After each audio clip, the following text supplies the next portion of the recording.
Ma'am, good day everyone. This is Jeanette and I'm Ycong, and right now I will be reporting the topic about domestic wastewater treatment. So let me first present to you the topic outline. First, I will be discussing later on the introduction, then wastewater treatment categorization. After that, the overview of wastewater treatment systems, then the primary treatment, secondary treatment, and then the secondary clarification, disinfection of wastewater, and lastly, the sludge treatment and disposal. So let's begin by presenting to you the objectives. So what are the objectives? First is to select appropriate unit operation and processes necessary to meet secondary wastewater treatment standards. Second one is to select appropriate chemicals for disinfecting wastewater effluent. Then we will be explaining the relationship between sludge volume and mass. And lastly, we have to design sludge thickening and dewatering systems and sludge stabilization processes. Alright, let's begin. So in order for us to know what is the importance of this report, we first have to understand what is a domestic wastewater. What is really a domestic wastewater? Okay, so domestic wastewater is the water that has been used by a community which contains all the materials added to the water during its use. So what does this mean? So this basically means that the domestic wastewater are those waters that are found on houses, specifically in those areas that water could be found, such as comfort rooms of our houses or the sinks. Okay, so it is thus composed of human body waste such as feces or urine, together with the water used for flushing toilets and sewage. What is sewage? Sewage is the wastewater resulting from personal washing, laundry, food preparation, and the cleaning of kitchen utensils. So basically, it is the waste that could be found on the sink of our home. So right now, let us now move on to wastewater treatment categorization.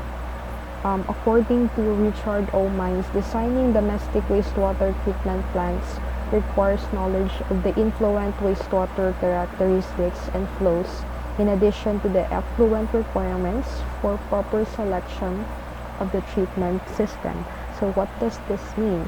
This means that in order for us to know what is the a suitable treatment for our wastewater, we have to first know its characteristics.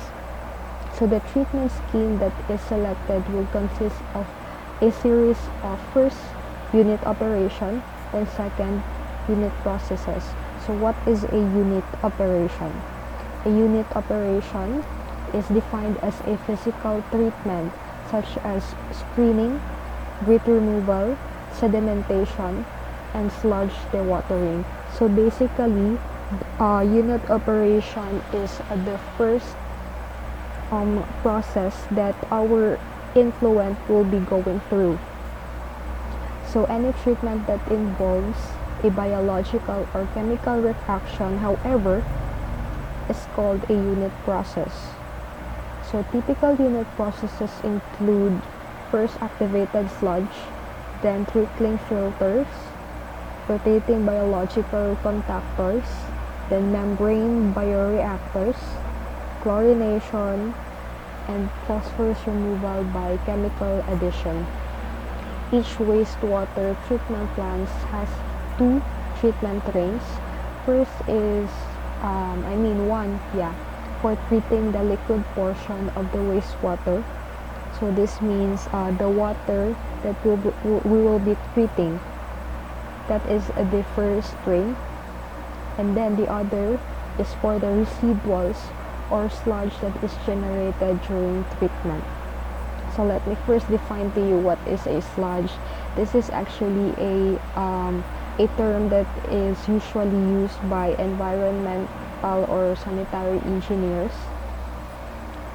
Sludge is a also called or maybe referred as biosolids as well, and these are actually residuals that have been properly stabilized at domestic wastewater treatment tanks. And we will be encountering this word later on a lot. Okay. Okay, so in the PowerPoint presentation that I have sent, I actually included there a diagram showing a schematic of the liquid treatment train for a typical secondary wastewater treatment facility. So in that, secondary wastewater treatment implies that a biological process is used to treat the wastewater. So what is the primary objective of secondary treatment? According to mines, the primary objective of it is to remove organic matter, or as measured by 5-day biochemical oxygen demand, or the BOD5, and the total suspended solids, and to kill pathogens. Alright, so most wastewater treatment facilities have parallel treatment trains so that unit operations and processes may be taken offline for maintenance. So this means that the two trains that I have mentioned to you earlier are separated so that they will be maintained separately as well. Alright, so let's move on.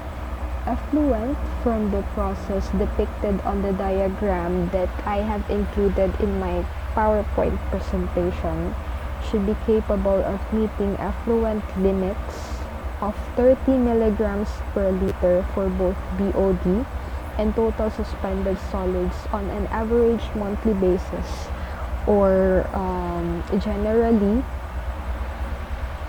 a requirement of 85% removal for each parameter should be conducted or should be there. As shown in the diagram, the influent or untreated wastewater first passes through the barracks for the removal of large objects and other debris, followed by screens with smaller openings for removing paper, plastics, hairs, and rugs. So this means that the wastewater would be first filtered by a barracks and screens, and this waste or materials that being filtered there are still visible in our naked eyes. So these residuals are usually disposed of in a sanitary landfill. So why it is disposed in a sanitary landfill? Actually, if we are to become an environmental engineering or sanitary engineering, we have to give importance in disposing the waste that we are removing to our wastewater. There is a regulation there because we are not allowed to dispose this waste anywhere. So these residuals are usually disposed in a sanitary landfill. Spinning is followed by grit removal so that inorganic particles such as sand, silt, grit, coffee grinds, and eggshells are removed. After barracks, the effluent will be filtered again by a grit removal, and there the materials that are being filtered are still visible. You could still see it. So grit is transported to a landfill as well for disposal. So we still have to properly dispose it even though the wastewater is being cleaned. Okay, so let's move forward. After filtering in the barracks, screens, and debris removal, our effluent will be going to a flow measurement. It is by a partial flume or some other type of flow meter. Typically occurs during preliminary treatment. So what is a flow meter? It is actually a device, or a process there on that liquid treatment train that could be ultrasonic or magnetic. So flow measurement is necessary to meet regulatory permit requirements and for pacing chemical feed system. So our influent should go in this flow meter because it is required. There is such regulatory permit that they, our effluent to went through before going to or pass through the next processes. Okay, so if necessary, as stated by Richard Omans, primary clarification follows preliminary treatment. At average flow, primary clarifiers typically remove 35% of the incoming BOD5 and 50% of the total suspended solids. Okay, so after that flow meter and primary clarifier, our influent will be going through the aeration basin. The aeration basin and secondary clarifier compromise the activated sludge processes. So the sludge process, we will be further discussing that later on still. So here in the aeration basin and secondary aeration basin,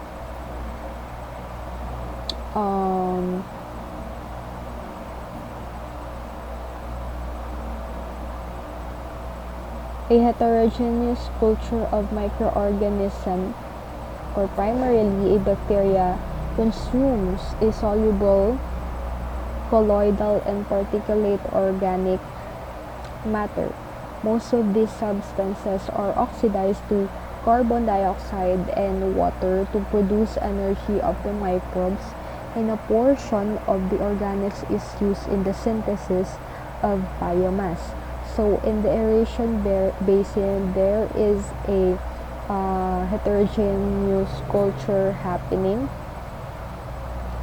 and after that happenings, the substance are being oxidized to carbon dioxide and water, so that they will be producing an energy for the microbes, and a portion of that substance is being used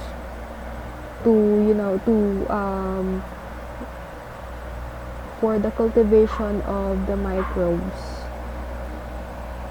So the secondary clarifier separates the biological and inert solids from the wastewater to produce a clarified effluent and a thickened sludge streams, or return activated sludge that is recycled back to the front of the aeration basin. So in this clarifier, which is the second clarifier,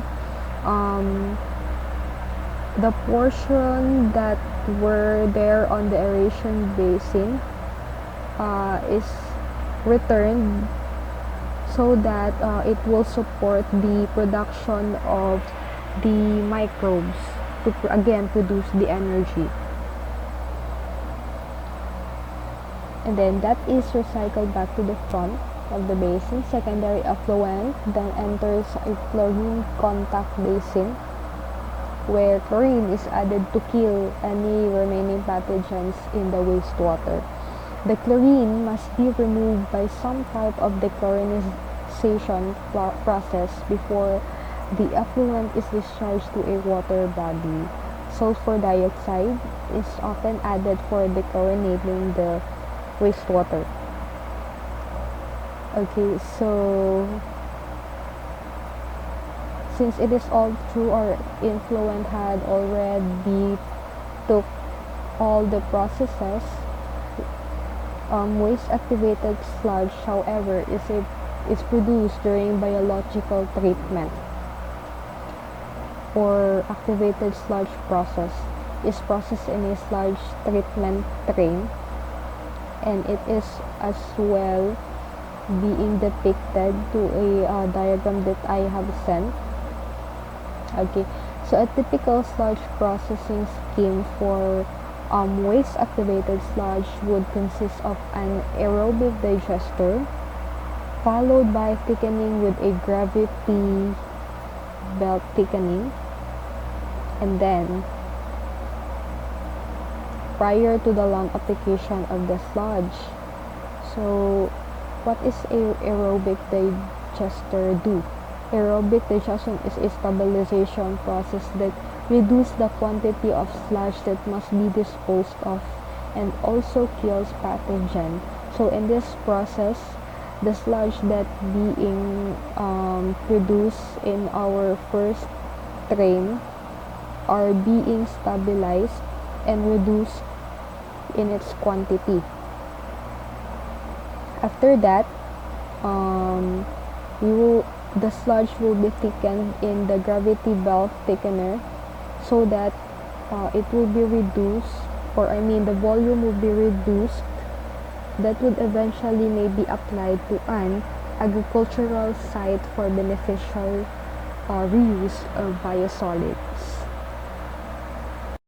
So right now, let us differentiate the secondary treatment to the advanced wastewater treatment. So what is a secondary treatment? The secondary treatment is actually the processes that I have explained earlier, and it is a schematic of the liquid treatment train for a typical secondary wastewater treatment facility. So secondary wastewater treatment implies that a biological process is used to treat the wastewater. Alright, so the primary objective of that, again, of that secondary treatment are to remove organic matter as measured of 5-day biochemical oxygen demand, or the BOD5, and the total suspended solids, and kills pathogen. So on the other hand, advanced wastewater treatment systems are those used for producing a higher quality effluent that can be accomplished with secondary treatment. So if it isn't, this process is the process that couldn't achieve by the secondary treatment. That is why it is called advanced. So advanced wastewater treatment facilities are designed to remove nitrogen and phosphorus through biological and chemical means. Additional BOD5 and total suspended solids removals beyond those achieved during secondary treatment are possible. Okay, so in the PowerPoint presentation that I have sent, there include a diagram that shows the overview of wastewater treatment systems. It just shows what are the pre-treatment, or the degree of treatment. So the degree of treatment is first the pre-treatment, next is the preliminary treatment, then secondary treatment, and lastly the tertiary treatment. And under those degree of treatment, there is these processes that we will be discussing later on. So first, let us define each of the degree of treatment. So first we have pre-treatment. So according to mines, it is the purpose of this treatment is to provide protection to the wastewater treatment plant equipment that follows. In some older municipal plans, the equalization step may not be included. The second degree of treatment is the primary treatment. The major goal of this treatment is to remove from wastewater those pollutants that will either settle or float. So basically, these are the waste that could be found in the wastewater that are still visible and could be still see in our naked eyes. Primary treatment will typically remove about 60% of the suspended solids in raw sewage and 35% of the BOD5. Next one, the third degree of treatment is the secondary treatment. So the major goal of secondary treatment is to remove the soluble BOD5 that escapes the primary process and to provide added removal of suspended solids. Secondary treatment is typically achieved by using biological processes. So these materials or this waste aren't removed by pretreatment and primary treatment. So in the secondary treatment, we have to include biological processes. And lastly, the final degree of treatment is the tertiary treatment. In cases where secondary levels of treatment are not adequate, additional treatment processes are applied to the secondary effluent to provide tertiary wastewater treatment. These processes may involve chemical treatment and filtration of the wastewater. Let us now discuss each wastewater treatment systems. So we will begin with the screens. Screening of wastewater is normally the first unit operations encountered in the wastewater treatment. So often, mechanically or manually cleaned barracks or trash racks are used first, followed by bar screens with smaller openings. So like I have said earlier, this is the first system that our influent or wastewater will go into. So the materials that is being filtered here are still are those materials that are still large enough for us to see.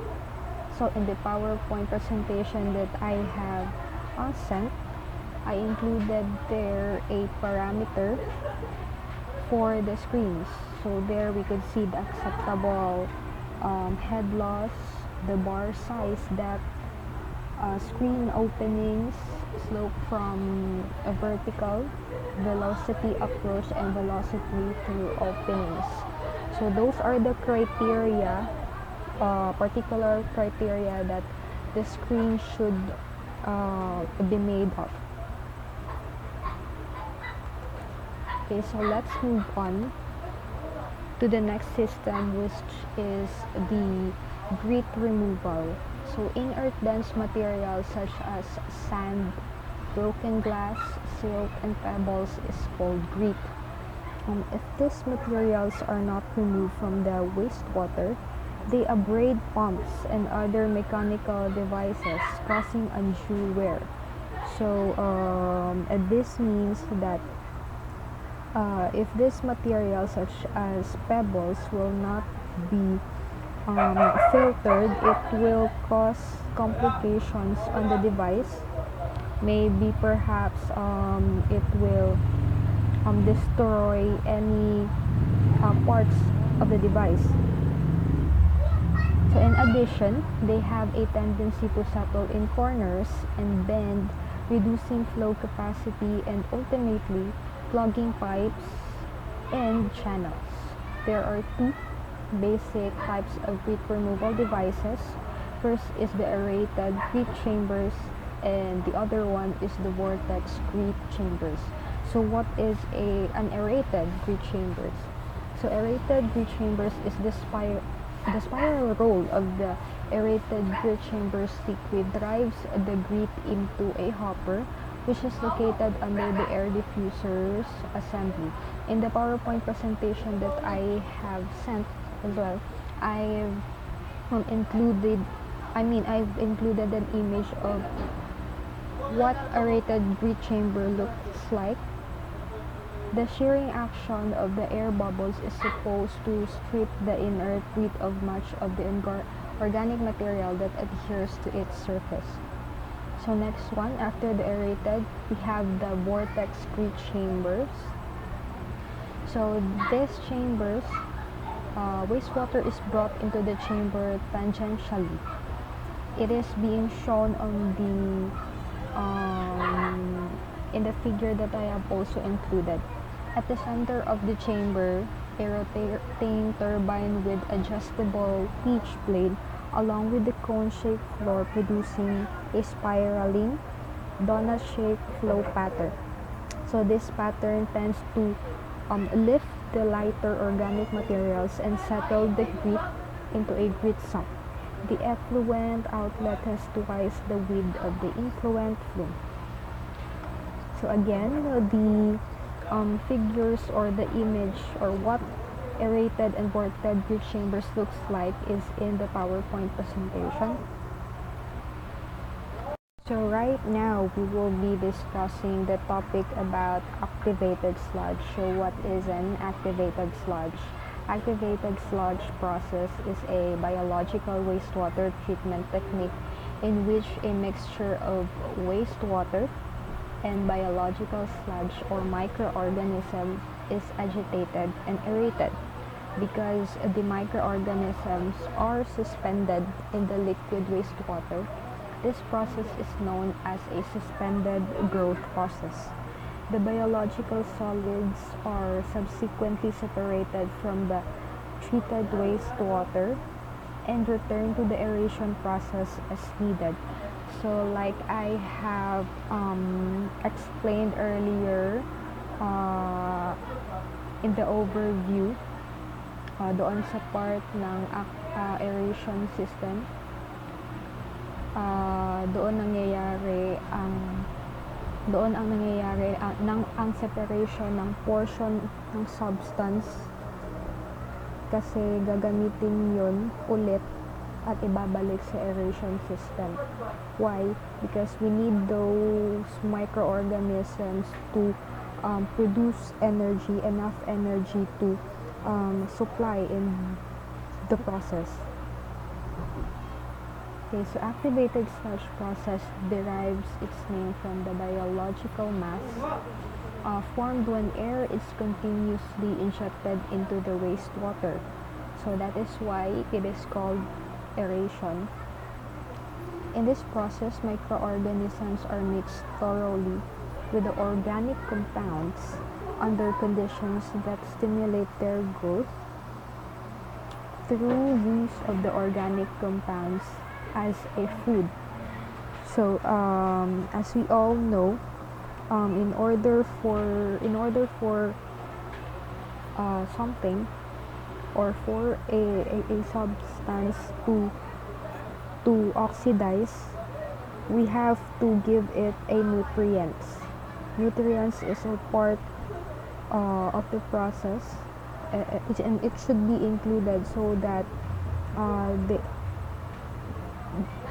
there is a bacteria somewhat on the food. So the activated sludge process is controlled by wasting a portion of the microorganisms each day in order to maintain the proper amount of microorganisms to efficiently degrade the BOD5. Many modifications of the conventional activated sludge process have been developed to address specific treatment problems. So sa ato pa, it depends on the characteristic of our wastewater as to what specific activated sludge should we use. So a brief description of each activated sludge process will be discussed. First is the conventional plug flow. Settled wastewater and recycled activated sludge enter the head end of the aeration tank and are mixed by diffused air or mechanical aeration. Air application is generally uniform throughout tank length. During the aeration period, adsorption, flocculation, and oxidation of organic matter occur. Activated sludge solids are separated as secondary settling tank. The next one is the complete mix. This process is an application of the flow regime of a continuous flow steered tank reactor. Third one is the tapered aeration. Tapered aeration is a modification of the conventional plug flow process. Fourth one is the step feed operation.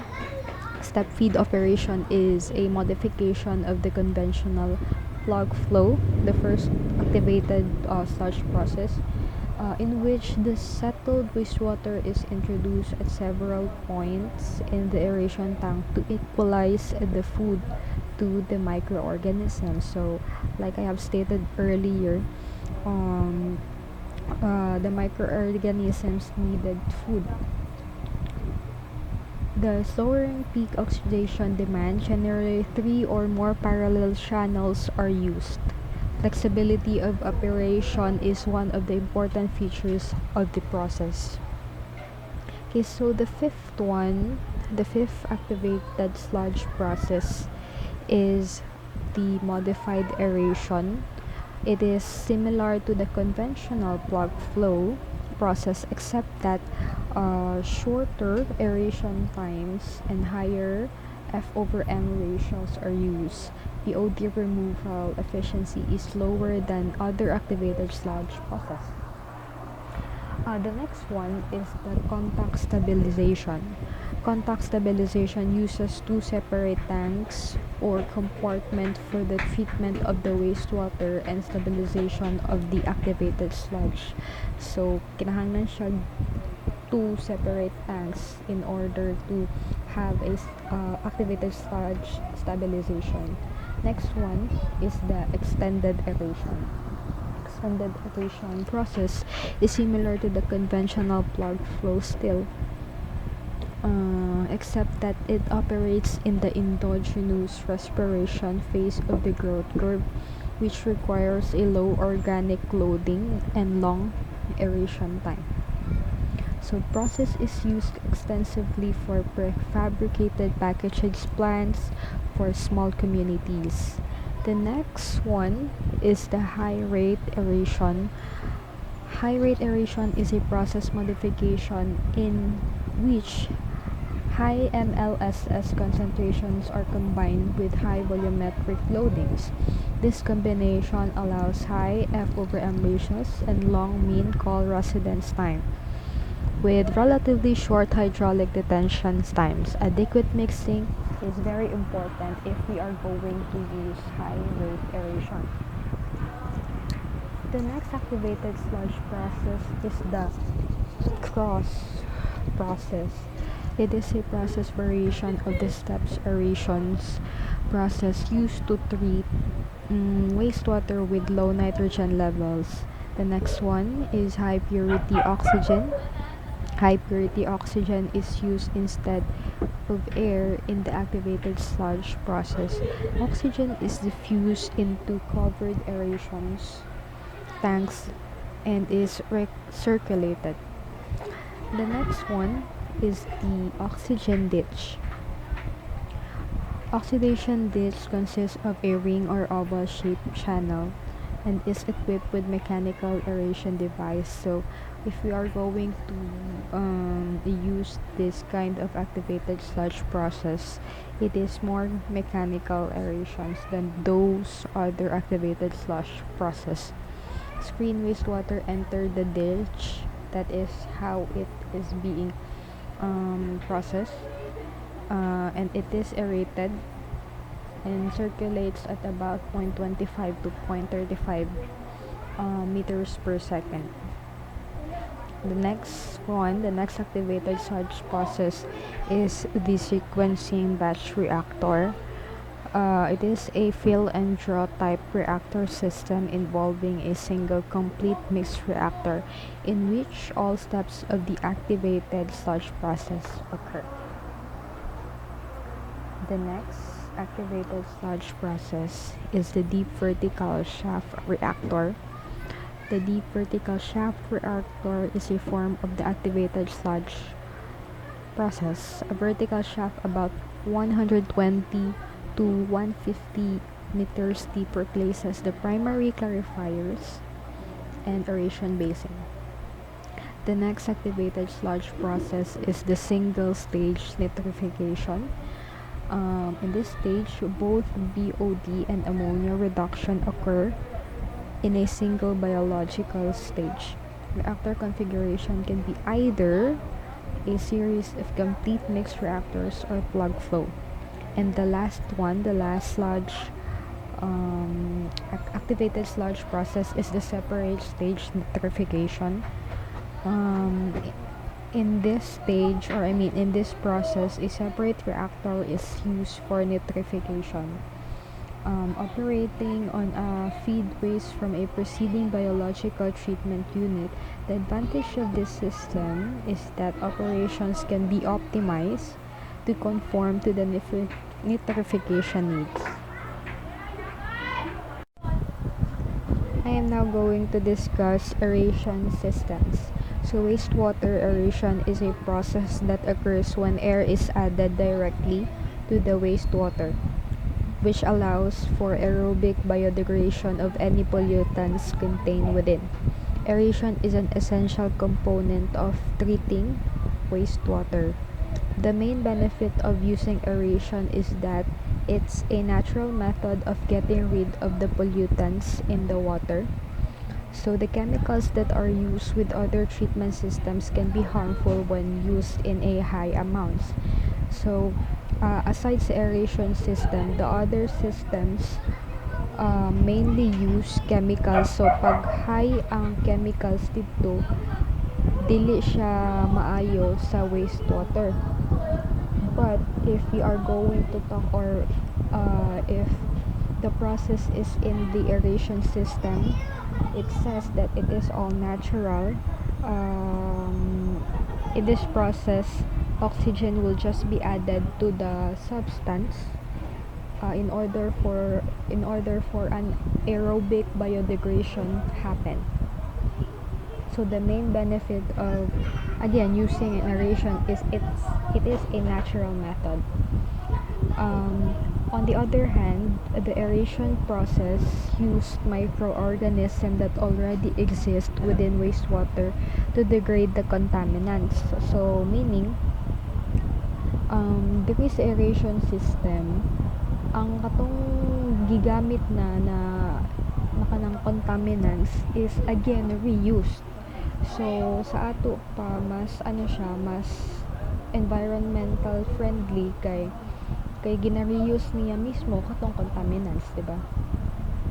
So aeration is important because it's highly effective, economically viable, and great for the environment compared to other options. When the aeration process occurs, oxygen is provided to bacteria for the treatment and stabilization of wastewater. The bacteria requires oxygen in order to go through the biodegradation process. Maunang kanang grabe kaayo ni ka-effective na process, and it is highly recommended to the wastewater treatment plants. When the bacteria is supplied with enough oxygen, then that is the time that it will break down all the organic matter that's comprised of carbon into water and carbon dioxide. So now there are two types of aeration system. First is the mechanical aerators or surface aeration system, and the second one is the diffuse aeration. So what is a mechanical aerators? Mine stated that it consists of mixers or brushwaters that transfer oxygen into the wastewater by spraying the wastewater into the atmosphere. So I've included a photo on the PowerPoint presentation, and you could see there in the image that the water is being thrown upward in the atmosphere, and it is stated that that is the process where oxygen is being added to the wastewater. So unlike diffuse aerator system, mechanical aeration systems use rapidly rotating shafts and propeller blades rather than flexible membrane and minuscule bubbles. They typically allow for stronger localized mixing and higher localized dissolved oxygen concentration, but lack some of the benefit that diffuse aeration provides. So unsa day ang naa sa diffuse aeration o ganong ug unsay ang mga benefits na wala sa mechanical aerator. So let's find out. So what is a diffuse aeration? Diffuse aeration systems are similar to fish aquarium tanks in which oxygen diffuses through a diffuser stone or membrane, thereby transferring oxygen into the wastewater. In the picture that I have included in the PowerPoint presentation, in the image you could observe that sa kilid sa kilid aning aquarium na ay murag something na kanang pipes na nakabutang didto, and there didto ginagawas ang oxygen na gina-throw didto sa wastewater, and that's how oxygen is added on the wastewater if we are going to use diffuse aeration. So diffuse aeration systems are categorized by the size of the bubbles they produce, ranging from coarse bubble, that is the large bubble, through medium to fine bubble diffusers. Coarse bubbles diffusers are usually made of stainless steel pipes with orifices, while fine bubble diffusers may consist of ceramic material with small pore size. So katong mga stainless steel pipes and katong ceramic material, uh, which are determined if katong larger ba ang bubble or gamay ba ang bubble na ginahimo, mga tong katong pipes na ginabutang dito sa kilid atong aquarium. Okay, so in general, diffuse aeration systems are more efficient in transferring oxygen into the wastewater. So mas preferred siya kaysa sa mechanical aeration. However, they are more costly from a capital and operational and maintenance perspective.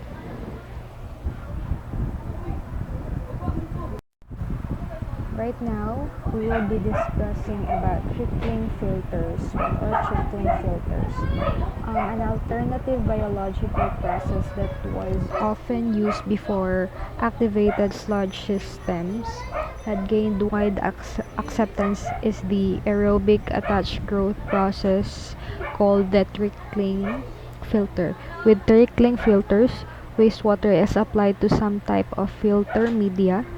We will be discussing the two types of those media on which a heterogeneous culture of microorganisms is growing. So trickling filters do not filter the wastewater like a traditional sand filter. Instead, the biomass growing on the media uses the organic matter along with a portion of the nitrogen and phosphorus to grow new microorganisms. So what does this mean? So trickling filter does not filter the wastewater like a sand, like a sand. Instead, again, ang giingon diri nag-grow siya biomass, ug katong biomass is ginagamit ug usab or gina-reuse to grow new microorganism, and it is being done along with a portion of the nitrogen and phosphorus. Primary clarifiers must precede trickling filters to remove suspended solids that can clog the openings or the orifices on the distribution arms of trickling filters. Okay, so trickling filters has two types of media. The first media is the design of trickling filters with the rock media. The second one is design of trickling filters with the rock media. And for me, the most effective one is the plastic media, which is also called or referred as the bio towers, because plastic media are much greater than the traditional rock media filters. So, it has a depth of 6 to 10 feet. So, that is why mas effective siya kaysa sa rock media. Let us now move on to the secondary clarification. Duha ka process ang mahitabo diri sa secondary clarification. First is the clarification. The second one is the thickening of solids. So, it is important to design the secondary clarification properly, so that it will operate properly as well. Because secondary clarifiers is essential in the process.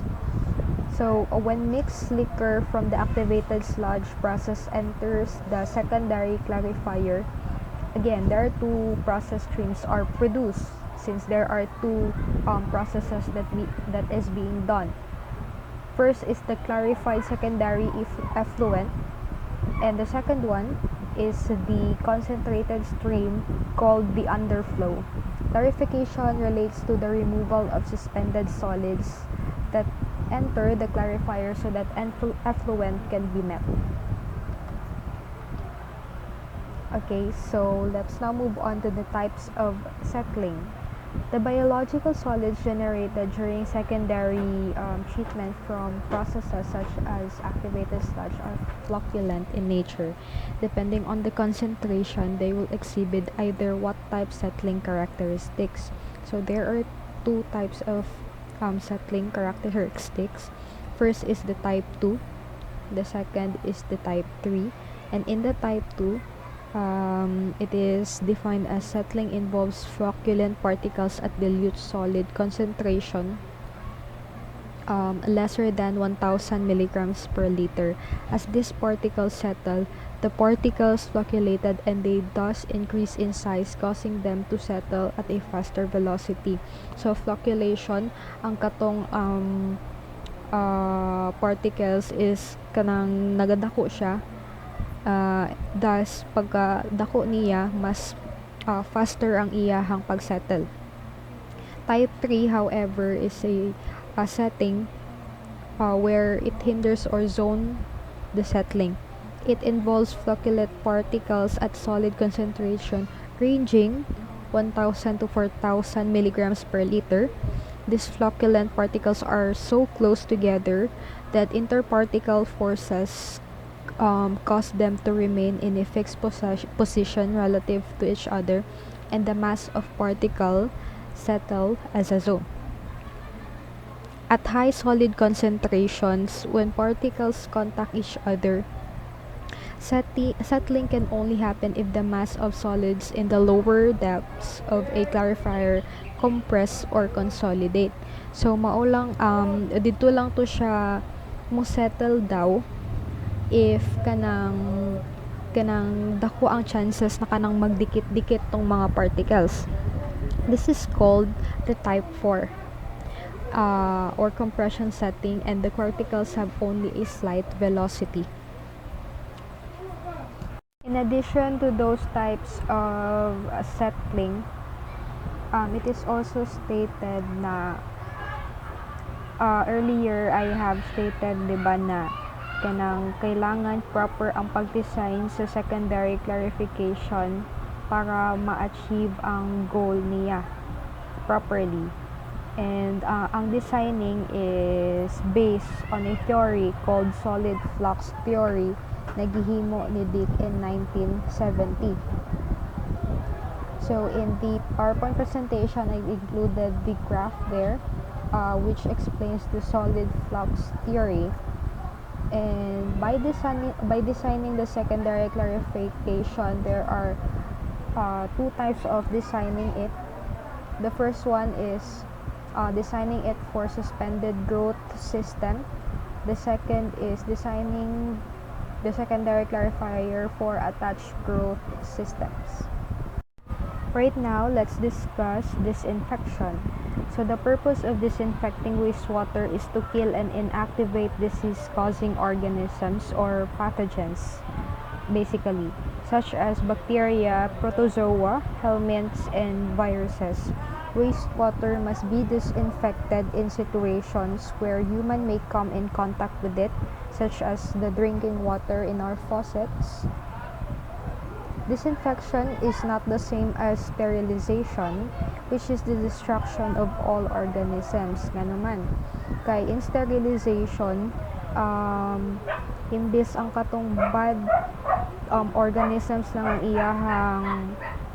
iyahang iwalaon, ma-remove pud ang good organisms, and it is not good because we also need those good organisms. So disinfection ang preferred method kaysa sa sterilization. So that's the difference between the two. Effluent from wastewater treatment plants is disinfected before it is released back into the environment, either discharged to a receiving water body or used for irrigation of crops, golf courses, or parks. So, as I've mentioned previously, we are required to disinfect first our wastewater, or I mean the treated wastewater, before we release it to the environment, because dili tama na pataka lang nato siya release sa environment because it wouldn't be friendly. O naay mga chemicals, naay mga certain chemicals na dili dapat i-release sa, like for example sa isa ka stream, bawal ni na chemical nya, imbis na treat nato ang wastewater, mas nadami siya hinuon nato ang environment, and it's not good. Historically, chlorine has been the disinfectant of choice since it is effective at killing pathogens and is economical compared to other disinfection methods. However, chlorine must be removed from the final effluent prior to the discharging to a water body because it's toxic to aquatic organism. So, di ba? Even though kaning chlorine is very effective in killing pathogens, which is good, kay of course that is the main objective as to why we are treating wastewater, but dili dapat i-leave tong chlorine na giyu sa wastewater, kay pag i-release siya balik sa environment, na siya'y bad effect, negative effect, and we have to eliminate those negative effects. And how? We have to remove that chlorine again, the chlorine that we use on the wastewater, so that pag ma-release na siya sa environment, good na, okay na, kalang dili siya makakause of any negative effects. That is why in some cities or municipalities have stopped using chlorine due to the safety concerns during the transport to the site. In some states, disinfection must be preceded by filtration for the removal of suspended solids, which can inhibit the effectiveness of the disinfection. So I will be presenting the methods of disinfection. There are 4 types of it. First is the chemical agents. So basically, chemical ang ginagamit pag gamito ni na method, mainly ang chlorine. So the main chemical agents used include chlorine and its various forms, such as chlorine dioxide, chloramines, sodium hypochlorite, calcium hypochlorite, and with ozone. So those chemicals are basically chlorine. So The next method is the physical agents. Physical agents that are used include heat, light, and sound waves. The third method is the mechanical means. Mechanical means are those methods that remove potential pathogens from the wastewater as it passes through screens, grit chambers, or settling basins. So basically, mechanical ang iyahang way of removing the pathogens. And the fourth and the last one is the radiation method. So here, both ozonation and UV radiation offer the advantage of not having to remove chlorine if the effluent is discharged to a surface water.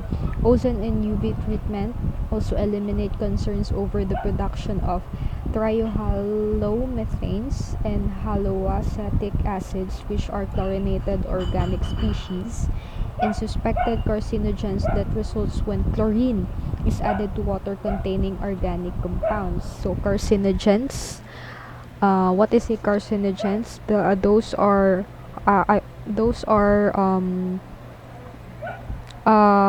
pathogens that could cause illness or disease to human. That is why it is really needed to eliminate anything that could produce carcinogens. Okay.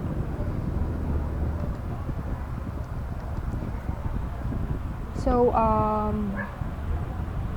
in the PowerPoint that I have sent, there is this proposed disinfection mechanism. There are 5 mechanisms that is presented, and it describes how disinfectants inactivate and kill pathogens. The effectiveness of specific disinfectant is primarily related to the targeted organisms such as bacteria, virus, protozoan, dosage of disinfectant, and contact time. The proposed mechanisms include first, it damage to the cell wall. So kanina mechanism is self-explanatory. Of course, it damages the cell wall of the pathogen. Maoto ang iyahang mechanism of removing the pathogen. The second one is alteration of cell permeability. Third one is the alteration of the colloidal nature of the cell's protoplasm. Fourth is alteration of the cell's nucleic acid or DNA or RNA. Then fifth, last is inhibition of enzyme activity.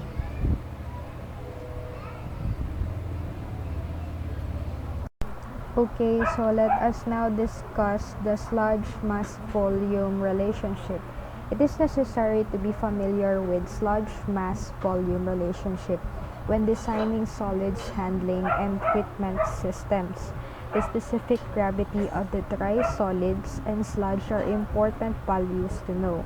Typically, the specific gravity of volatile solids and fixed solids is assumed to be 1.0 and 2.5 respectively. Using these values and knowing the solid's content or moisture content of the sludge and the specific gravity of the dry solids, the specific gravity of the sludge then it can be determined.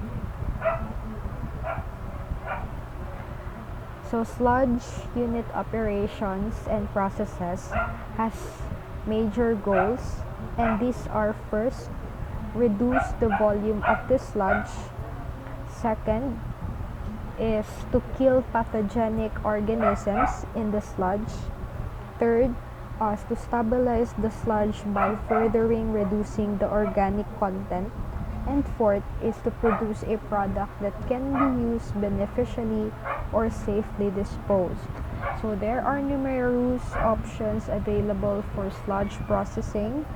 Maotong ako ang briefly discuss kaganiha those activated sludge processes. and the treatment scheme used depends on the type of sludge process and the ultimate disposal method selected. So there is a figure that I've included in the PowerPoint presentation that illustrates a simplified schematic of sludge treatment alternatives. First alternative is thickening, second is stabilization, third is conditioning, fourth is dewatering, fifth is heat drying, sixth is thermal reduction. So after that, the sludge will be reused or disposed. So sludge processing has also their own alternatives. For thickening, ang alternative niya kay centrifuge, dissolved air flotation, gravity belt, and rotary drum. For stabilization, ang iyang alternative kay pwede siya may aerobic digestion, alkaline stabilization, pwede sad siya anaerobic digestion. Sa conditioning, pwede siya ma-chemical, yung alternative. Second alternative in niya is freeze, thaw. Tapos third is heat. For the watering, however, pwede siya ma-belt filter press, centrifuge, drying beds, lagoons, plate, and frame press. Sa heat drying and others, ang alternatives is pwede alkaline stabilization, pasteurization, pwede sad mag-composting, and direct drying and indirect drying. For thermal reduction, however, we could have the alternative of co-incineration and also the incineration. Lastly, in reuse and disposal, alternatives here is we can have the land application, the service disposal site, landfill, and monofill. So let's proceed to the sludge thickening system. So thickening of sludge is very important since it reduces the volume of the sludge to be handled. Meaning kanang important ang pag-thicken sa sludge kay pag i-thick ang sludge, ma-reduce ang iyahang volume. So meaning na siya inverse relationship.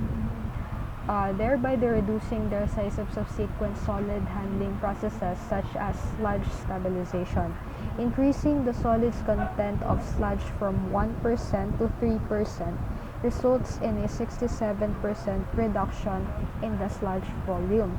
So kung dako ang iyang gi-increase sa solid content, then dako ang possibility na daghan siya ma-reduce na sludge volume.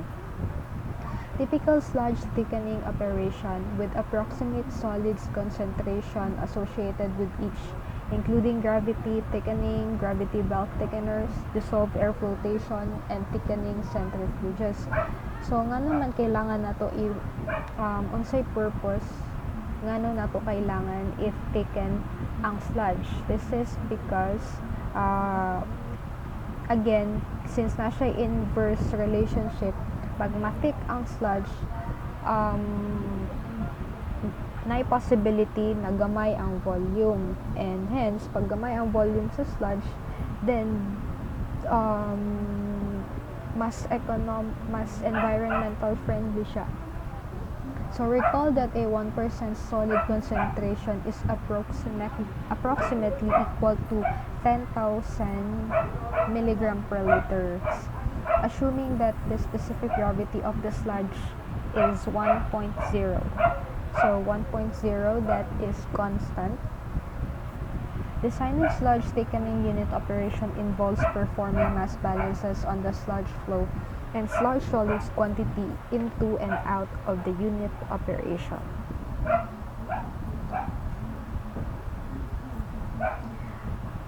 So what is a gravity thickening? Gravity thickening of sludge is similar to the clarification and thickening of mixed liquor that occurs during secondary clarification. And it is typically accomplished in circular basins. So still unsa man ang gravity thickening mo nang kanang process by which we will going to thicken the substance or the sludge for us to again ma-increase ma-decrease ang volume. If pag ma-decrease ang volume, then mas good siya. In the PowerPoint presentation also, I've included a figure where it shows a schematic of a gravity thickener. And dito makita kung unsa ang figure niya, unsa ang mga parts sa isa ka gravity thickener. So let's go on and move on to the gravity belt thickening. Ang kalahian niya sa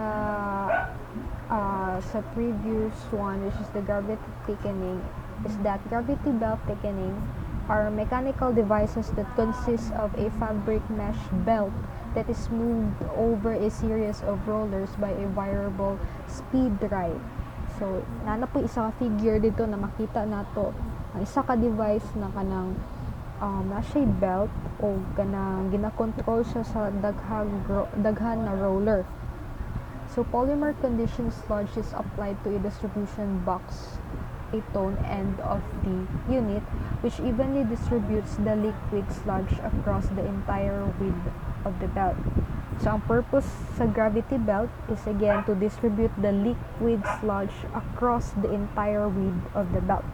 As the belt moves, so mag-move na ang belt, water drains through the porous belt, increasing the solids concentration of the sludge.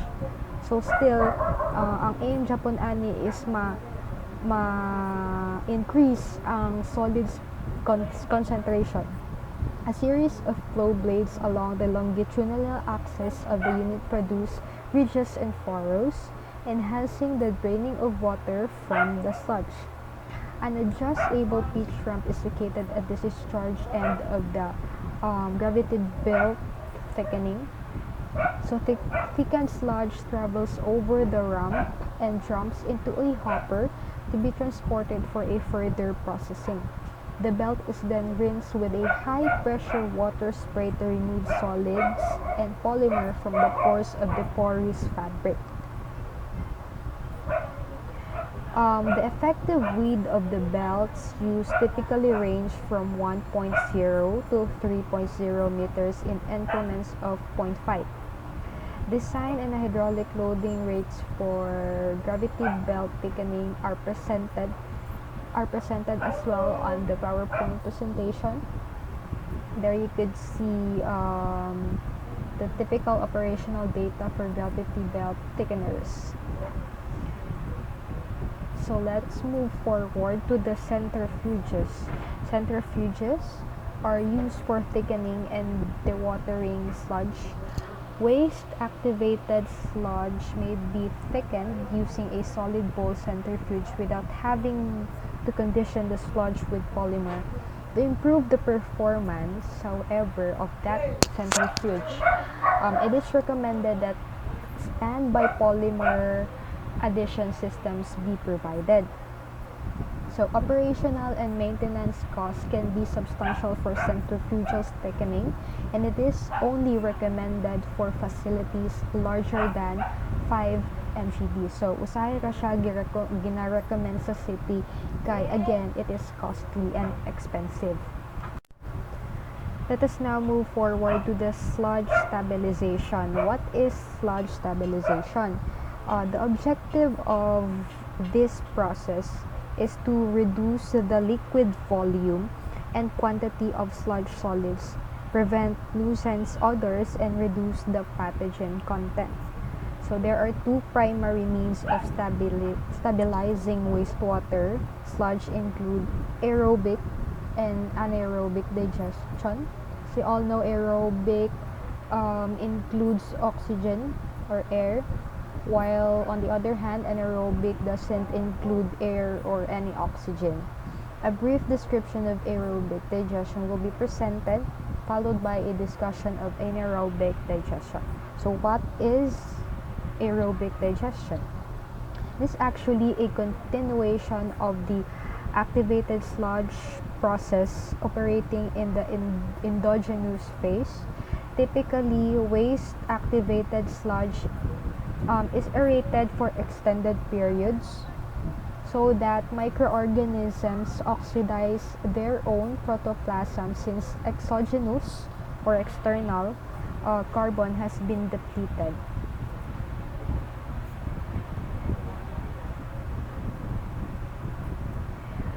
So there are I will be presenting the advantage and disadvantage of the aerobic digestion. So the first advantage of this is that volatile solids reduction approximately equal to that obtained anaerobically. Meaning since kanang approximately equal man siya, then dali siya ma-identify sa calculation. Thus, mas makuha ni mo ang calculation kung dali. Second, lower BOD concentration in the supernatant.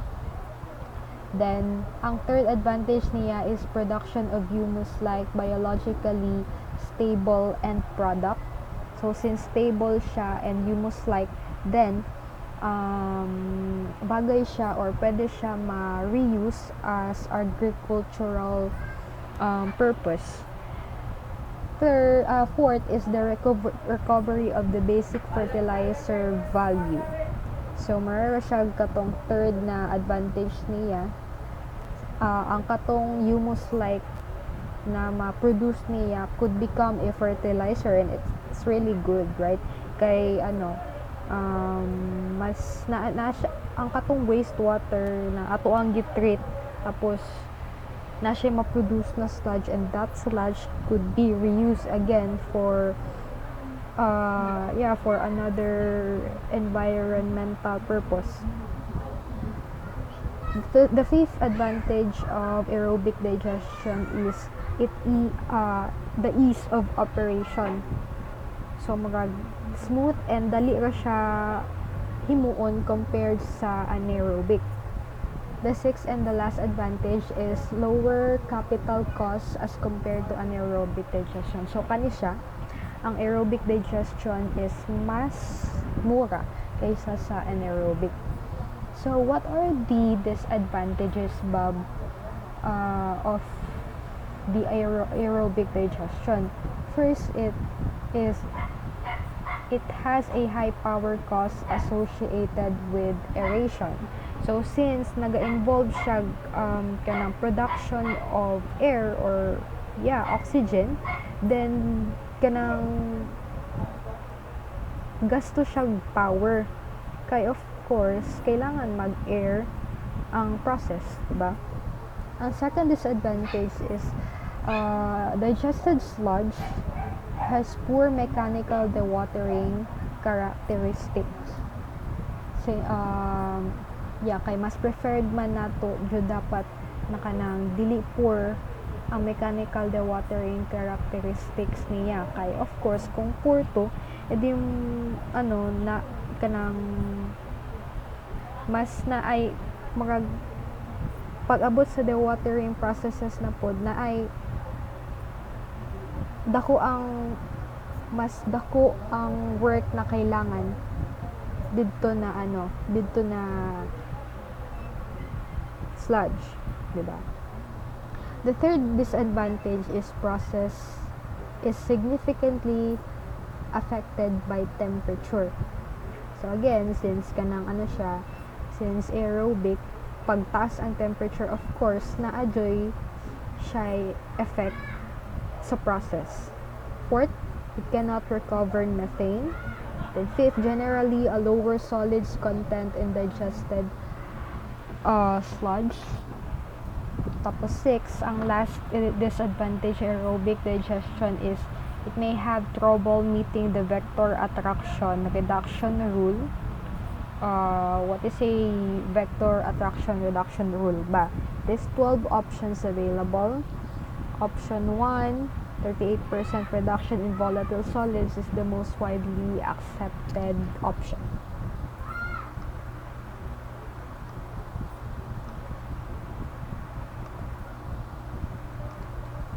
Okay, so let's move forward to the anaerobic digestion. What is a anaerobic digestion? On the other hand, anaerobic digestion is the decomposition of organic matter and inorganic matter, duha siya kabuok, such as sulfate in the absence of oxygen. Diba?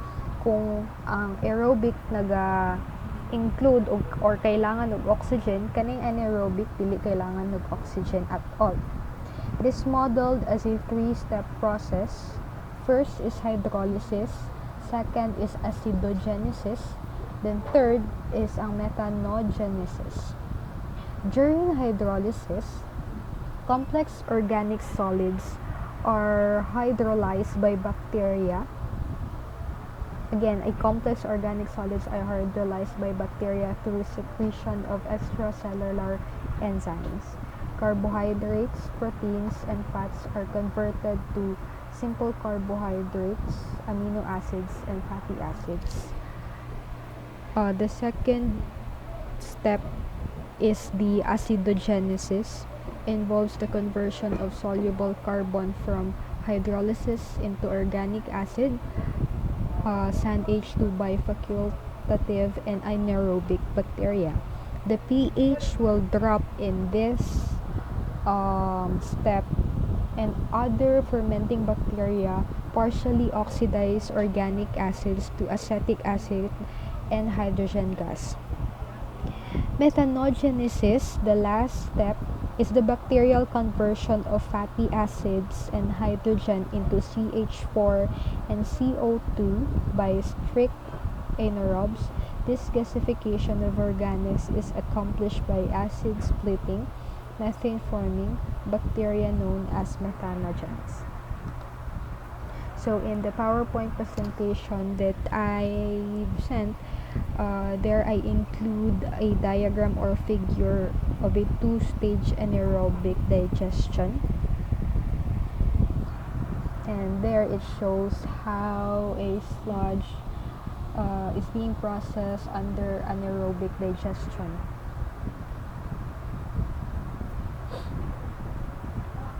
So let's now move on to sludge dewatering systems.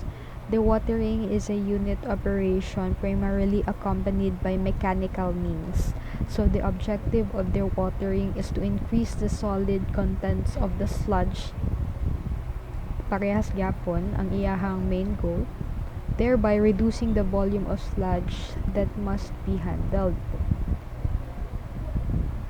The major types of dewatering processes commonly used include centrifuges, belt filter presses, plate and frame presses, drying beds, and lagoons. In most instances, the sludge must be conditioned by adding a polymer or coagulant aid such as lime or ferric chloride to increase the effectiveness of the dewatering operation. So, na siya ginagamit or gina-add na chemical in order for the effectiveness of the dewatering to increase. Material balances on flow and solids must be performed when designing any types of solid handling equipment and process. So, in the aforementioned types of dewatering processes, first of it is the dewatering centrifuges. What is it? So, as stated previously, centrifuges are used for thickening and dewatering sludge. Centrifuges are primarily used for dewatering stabilized sludge or biosolids. So solid pole centrifuges are typically used with anticipated solids concentration ranging from 5 to 35% in the dewatering sludge. So dire anticipated o kanang calculated na daan ang concentration sa solid if we are going to used to dewatering centrifuges. The next process is the belt filter presses. Belt filter presses are similar to gravity belt thickeners. In addition to having a gravity drainage section for thickening the sludge, a lower pressure and a high pressure section follows, where the sludge passes between two opposing belts. This pressure squeezes additional water from the sludge, achieving a high concentration of solids. So diri sa belt filter presses, ang mahitabo is na ay duha ka separated na belts, and those belts has a different pressures. Ang first belt has a lower pressure, while the other belt has a high pressure, and as it continuously or simultaneously give out the pressure, then a high concentration of solids will be squeezed, and then on the order of 12 to 32%, the sludge must be conditioned with polymer before being applied to the belt press. So the next one is the filter presses. Filter presses accomplish dewatering by forcing water from the sludge under high pressure. So high pressure lang ang ato ang naa sa process na to dere. There are two primary types of filter presses in use for the watering sludge. First type is the fixed volume recessed chamber. The second type is the variable volume recessed chamber or diaphragm filter. The next one is the sludge drying beds. What are sludge drying beds? It is the most widely used methods of dewatering sludge in the USA according to the Book of Mines. Dewatering of sludge in drying beds is accomplished by two mechanisms. The main mechanism for removing water is through drainage, and the secondary mechanism is through evaporation. So there are major advantages in using drying beds. This includes, first, kay low cost siya. Dili siya kaayo expensive. Second, less operator attention. Kay since mechanical, dili siya mechanical, pero pwede nimo siya mapasagdan. Kay drying beds lang siya. Third major advantage niya is ang lower energy consumption, since again it is just a drying bed. Tapos 4, high cake solids concentration. So ang solid concentration dito is grabe siya ko compress to the point na kanang mura na siya cake og texture. And according to the engineers, kanang mas gwapo daw mas prefer nila kung ang sludge is more on a cakey texture. So there also, on the other hand, if na advantage, syempre na po disadvantage ng sludge drying beds. One of it is that the large land requirement. So since bed siya, kailangan siya spread dako ang area na kailangan niya. Second disadvantage is impact of climate on performance. Again, since kanang open ang area na kailangan, if ever mag-ulan, na siya effect. If ever init rapod kaayo, na po siya effect, or kanang ma-disrupt na effect dito, kung kanang dili accurate ang expected na result, something ana. Third disadvantage po niya is labor-intensive sludge removal. So yeah, labor-intensive. Tapos fourth disadvantage niya is real and perceived odor and visual nuisance, since again kanang scattered lang siya and not naa lang sa isa ka container or what not. Then ang odor ato syempre sludge good na. So kanang mualingaso lang siya masking asa kasi open ang area na kailangan. There are also 5 types of drying beds that have been used for the watering sludge. It is first ang conventional sand beds. Second, less operator vacuum assisted drying beds. Third is ang paved beds. Fourth is ang wedge wire beds. And fifth is ang solar beds.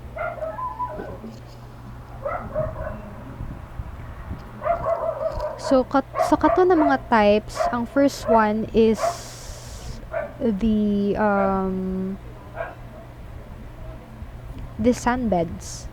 So, what are sand drying beds? In my PowerPoint presentation, I also included a diagram there showing what is a sand drying bed. So, conventionals and beds have been traditionally used for small and medium-sized communities. At small facilities, it is not unusual to enclose the sand beds within a greenhouse to enhance the watering during inclement weather and provide year-round operation. So, diba, kagaya ng sinabi ko kanina, na effect or say sa disadvantage niya is since open area siya, dako ang effect kung usahay kanang grabe ang kainit, syempre kanang ma-receive to tanan sa drying bed kaya of course open siya. Typical sand beds used for the watering sludge are rectangular with dimensions of 20 feet wide by 20 to 100 feet long. So mao nang standard na gihatag sa EPA. Drying beds are normally sized to accommodate the quantity of sludge that is removed from digester in one drawing. So kato ay ang katong standard na gihatag sa EPA na dimensions kay na-formulate to after na-calculate ang ang expected na kanang size sa sludge. So sludge disposal, the sludge or residuals that are generated during wastewater treatment must be properly disposed of. Recall that sewage sludge that has been stabilized and meets a federal and state standard is referred to as biosolids. So again, atong trabaho is mag-treat og wastewater. And by treating, daghang pwede mahitabo, filtration, even adding of new chemicals to the wastewater para lang ma-meet ang mga ma-meet ang mga objective in each processes. For example, ang chlorination. Sa chlorination, atong aim is to kill the pathogens, right? But then, after cleaning the pathogens, ang katong chlorine is ma-stuck or maiwan dito sa wastewater. And chlorine if high ang concentration sa chlorine tapos magpataka tag labay dito sa isa ka environment na ang environment is dili kaayo good sa iya ang chlorine, then walay pulos ang atong pag-treat. Kay since nag-treat ganito para matabangan ng environment, ang nahitabo na hinuon is kanang na nato siya na naghatag tag negative effect na ato ang mga trabaho is ma-reduce ang negative effects sa environment, right? So na mga regulations na dapat sundon sa as to how we should dispose sludge properly, and it is being given by Environmental Protection Agency. Gidevelop to nila katong mga sludge regulation to protect the public health and the environment from any potential adverse effect of certain pollutants that might be present. Again, since we as an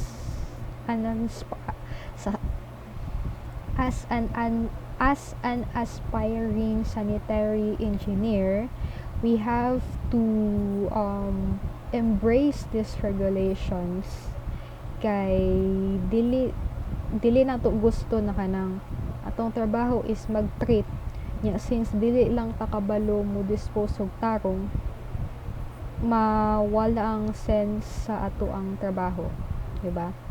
So rule establish requirements for the final use or disposal of biosolids are naitulo. Ang first is applied to land to condition the soil or fertilize crops or other vegetation. So mao tong first na kanang first na requirements sa ato ang sludge. So since after treating the wastewater katong sludge, kailangan nato siya ma-formulate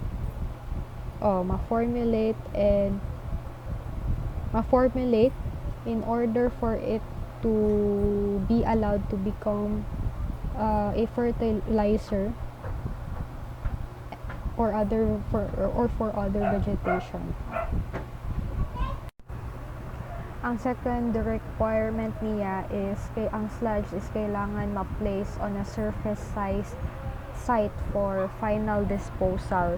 So naay specific area in each location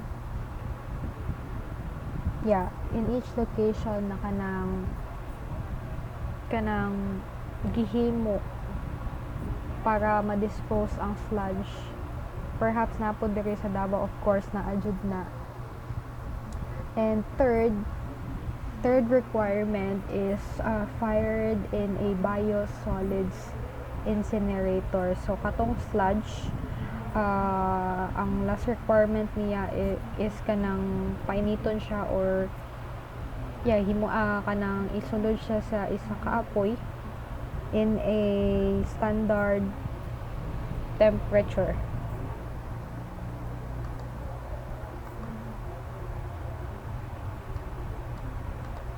Also, sludge could be in a land application as well.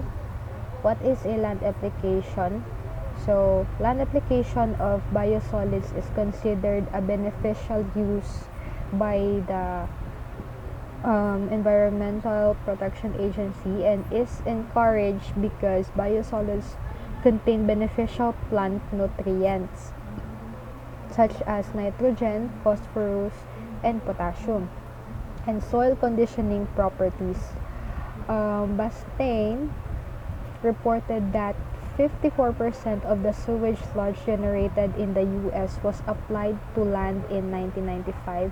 Biosolids that are applied to land must meet specific concentration for 10 metals, pathogen densities, and requirement for vector reduction. Masking sludge na siya, kanadya po siya requirements na kailangan i-meet bago siya ma-apply sa isa ka land. Kaya of course wala ta kabalo kung unsa ang characteristic ana na land. Dili ta dapat pagpataka o butang kay basig naa siya adverse effect or negative effect. If these standards are not met, the land application of the biosolids is not allowed. So, on the PowerPoint, I've included there the management practices for surface disposal sites. It shows the type of management practices. So, di na lang ko siya isa-isahon kay it was already being stated earlier, pabalik-balik. So, let's go on to the other disposal method. like I stated earlier, the first one is the incineration. Okay, so what is an incineration? Incineration of biosolids is actually a volume reduction method since their remaining ash must be disposed of. Incinerators are increasingly becoming more difficult to permit by regulatory agencies because of stringent air pollution requirement. So, ang mahitabo diri sa incineration, ang sludge kay gina-heat up or ginasunog, pero dili siya preferred kay ang aso na siya compounds or chemicals na gina-release na mag-cause na mahimong stringent ang air. So, murag dili kay siya prefer. Second disposal method, pwede sanitary landfills.